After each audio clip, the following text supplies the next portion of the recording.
Nithyanandan sir, திமுக எதிர்ப்புன்ற அந்த ஒற்றை புள்ளியில பாஜகவுடனான கூட்டணியை நியாயப்படுத்துறதும் ஒரு மெகா கூட்டணியை கட்டமைக்க முயற்சிக்கிறதும் வெற்றியை கொடுக்குமா? அதிமுக பாஜக அந்த மெகா கூட்டணிக்கு வெற்றியை கொடுக்குமா? நேர்பட பேசும் நேயர்களுக்கு என்னுடைய பணிவான வணக்கத்தினை தெரிவித்துக் கொண்டு என்னுடைய கருத்துக்களை முன்வைக்கின்றேன்.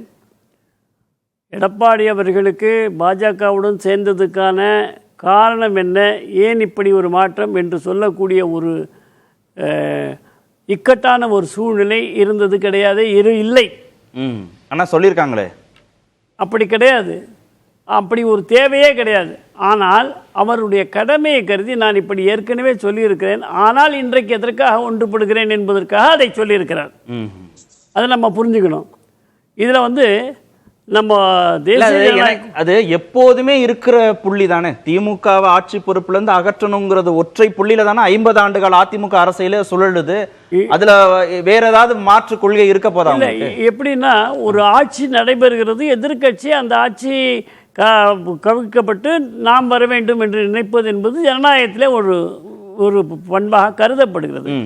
ஆனால் இந்த ஆட்சி அகற்றப்பட வேண்டும் என்று மட்டுமே சொல்லவில்லை. தமிழகம் நெருப்பிலே இருந்து கொண்டிருக்கிறது. எங்கே சென்றாலும் சட்டம் ஒழுங்கு பிரச்சனை, பெண்களுக்கு பாதுகாப்பு கிடையாது. எதை நோக்கி சென்றாலும் கூட இந்த தமிழகத்திலே நலமாக இருக்கிறார்கள் என்றால் கிடையாது. இல்லை, எதுவா இருந்தாலும் திமுக மீண்டும் ஆட்சி பொறுப்புல தொடரக்கூடாதுன்னு தானே 50 வருஷமா ஓட்டு கேட்குது அதிமுக. 2024 அது தெரியல, திமுக எதிர்ப்புல தானே தொடங்குது. ஆமா, அதனால அது ஜனநாயகத்துல கருத்து வேறுபாடு. அதனால அவங்க வீழ்த்தணும்னு நினைச்சாங்க. இது ஜனநாயகத்துல கருத்து மட்டும் இல்லை, ஜனங்களுக்கான தொல்லை, மக்கள் அல்லல் விடுகிறார்கள். இல்ல, இந்த சுய விளக்கம் தேவையா? நாங்க ராஜதந்திரம் சரியான முடிவு எடுத்துட்டீங்க, பாராட்டு தெரிவிக்க வேண்டிய, செயற்குழுல பாராட்டு தெரிவிக்க வேண்டிய அளவுக்கான முக்கியத்துவம். எல்லா கட்சியுமே அப்படித்தானேங்க. தமிழ்நாட்டில் இவங்க எந்த அளவுக்கு ஆட்சியில செயல்படுவது மக்களிடம் போய் சேர்க்கிறதோ இல்லையோ எனக்கு தெரியாது, உங்களுக்கு தெரியும். ஆனால் இது திராவிட மாடல் என்று சொல்கிறார்கள். மற்ற 3 மாநிலங்களிலே இதை சீந்துவார் இருக்கிறார்களா? இந்த மாடலை எப்படி திராவிடமாகும்?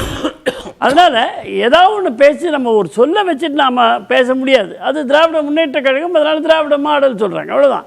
அப்படி தான் அதை ஒரு லைட்டராக எடுத்துக்கணும். நம்ம அதுக்கு மேலே பெருசாக நம்ம அதை பற்றி ஆழமாக போகக்கூடாது. அண்ணா திராவிட முன்னேற்ற கழகம் கடந்த முறை தனியாக நின்றது. அமித்ஷாவுக்கு மட்டும், மோடிக்கு மட்டுமில்லை அமித்ஷாவுக்கும் நன்றி சொல்லுகிறது. எல்லாம் இங்கே ரொம்ப ஆதங்கப்பட்டாங்க. ஒரு கட்சியினுடைய தலைவர் யாருக்கு நன்றி சொல்ல வேண்டும், யாருக்கு வாழ்த்து சொல்ல வேண்டும், இதெல்லாம் அந்த கட்சி தலைவர்களுக்கான ஒரு பொறுப்பு. அது நாம் நீ இவனுக்கு ஏன் சொல்ல, அவனுக்கு ஏன் சொல்ல, ஏன் பண்ணல, ஒரு செய்தியில ஒரு நிலைப்பாடு, இன்னொரு செய்தியில வேறொரு நிலைப்பாடுன்னு ஒரு தலைவர் எடுக்கும்போது நிலைப்பாடை மாற்றும் போது கேட்க தானே செய்வாங்க. இல்லை, நான் மதம் பேசக்கூடாது. ஆனால் ஒரு இந்து பண்டிகை கூட வாழ்த்து சொல்லாத மத சார்பற்ற முதல்வர் இருக்கிறார். அப்போ ஒரு மதத்துக்கு ஒரு அளவுகோல் வச்சிருக்கிறதா? விளக்கமும் சொல்றாங்க ஒவ்வொரு முறையும். ஏன் வாழ்த்து சொல்றது இல்லைன்றது நிலைப்பாடு குறித்து விளக்கமும் சொல்றாங்க. அந்த விளக்கத்துல பொய், முழு பொய். அந்த விளக்கம் ஏற்றுக்கொள்ளக்கூடிய விளக்கமே கிடையாது. நான் யாரையும் புண்படுத்த விரும்பல, முழு பொய்யான விளக்கம். அதெல்லாம் என்னோட தனியா உட்காந்து பேச சொல்லுங்க, இல்ல தனியா டிபேட் பண்ண சொல்லுங்க. அவங்க சொல்ற மூட நம்பிக்கைங்கிறது எங்கெங்க இருக்குங்கிறத நானும் சொல்றேன். அப்ப அதை ஏத்துக்குவாங்களா அவங்க?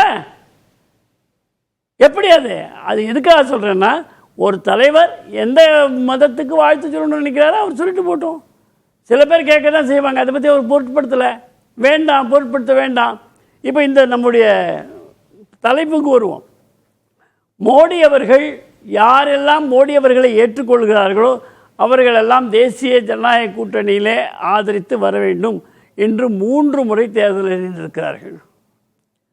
3 முறையுமே இந்த கட்சிக்கு வந்தவர்கள் மோடி அவர்களை பிரதமராக ஏற்றுக்கொண்டு தான் வந்திருக்கிறார்கள், தேசிய ஜனநாயக கூட்டணியிலே வந்திருக்கிறார்கள். 2 முறை தனிப்பெரும்பான்மை பெற்ற மோடியாக இருந்தாலும் கூட அவர் தேசிய ஜனநாயக கூட்டணி கட்சிகளுக்கு நாற்காலிகளை கொடுத்தார்கள், அமைச்சரவை கொடுத்தார்கள். அதுதான் தேசிய ஜனநாயக கூட்டணி. கலைஞர் அவர்கள் உயிரோடு இருக்கின்ற பொழுது ஐக்கிய முற்போக்கு கூட்டணி என்றுதான் தமிழக ஆட்சியையும் சொல்லுவார்கள். திமுக கூட்டணி என்று சொன்னது கிடையாது, ஐக்கிய முற்போக்கு கூட்டணி என்று சொல்லுகிறார். அப்போ இங்கே எடப்பாடி அவர்கள் முதலமைச்சரானாலும் கூட இது தேசிய ஜனநாயக கூட்டணி என்பதில் மட்டும் உங்களுக்கு ஏன் கசக்குது? ஓகே தானே? அனுபவிச்சதுதானே. மணிகண்டன் சார் ஏன் சார் கசக்குது? கரெக்ட் தானே சார் அவர் சொல்றது? இல்ல அவர் ஒண்ணும் கசக்கல, உங்களுக்கு தான் இது தவறு இல்லைங்க. அது தவறு இல்லை. இல்ல நான் அவர் அது தவறு இல்லை. இல்ல சார், இல்ல இல்ல தலைமையில் நான் ஒரே நிமிஷம் மடைமாற்றம் பண்ணாதீங்க. இல்ல இல்ல ஒரு நிமிஷம் இல்ல இல்ல நீங்க ரெண்டு பேருக்குள்ள பிரச்சனை ஏற்படுத்தாதீங்க. இல்ல இல்ல இல்ல இல்ல இல்ல நீங்க ஒற்றுமையாவே இருங்க. அவர் அதிமுக கண்டிப்பாக தனியாக ஆட்சி அமைக்கும், ஆனால் அது தேசிய முற்போக்கு கூட்டணி என்று சொல்லலாம் என்று சொன்னாரு. இல்ல இல்ல நீங்க தீர்மானமே அப்படி சொல்லலையே சார். தீர்மானம் நான் என்ன சொல்றேன், அதிமுக செயற்குழு தீர்மானம் அப்படி சொல்லலையே சார். மணிகண்டன் சார் ஆட்சிக்கு வரணும்னா அமித்ஷா சார் இல்ல தீர்மானத்தை நானே படிச்சேங்க. தீர்மானம் அப்படி சொல்லுதா? தேசிய ஜனநாயக கூட்டணின்னு சொல்லுதா? கூட்டணி என்பது பொதுவா சார் ஒண்ணும் இல்ல. 40 தொகுதியிலும் திமுக வென்ற பிறகு இந்தியா கூட்டணி எல்லா ஊர்லயும் போட்டாங்க. அதே மாதிரிதான் தேசிய ஜனநாயக கூட்டணி என்பது மொத்த கட்சிக்கு உள்ள பெயர். ஆனா அதிமுக தலைமையில கூட்டணி தனித்து ஆட்சி அமைக்க பிரச்சனை இல்ல, எந்த பிரச்சனையும் இல்ல. இல்ல தேசிய ஜனநாயக கூட்டணியா அதிமுக தலைமையிலான கூட்டணியா? அதிமுக தலைமையிலான தேசிய ஜனநாயக கூட்டணி தான். இல்ல தேசிய ஜனநாயக கூட்டணி அதிமுக தலைமையில் இருக்கிறது. அவ்வளவுதான்.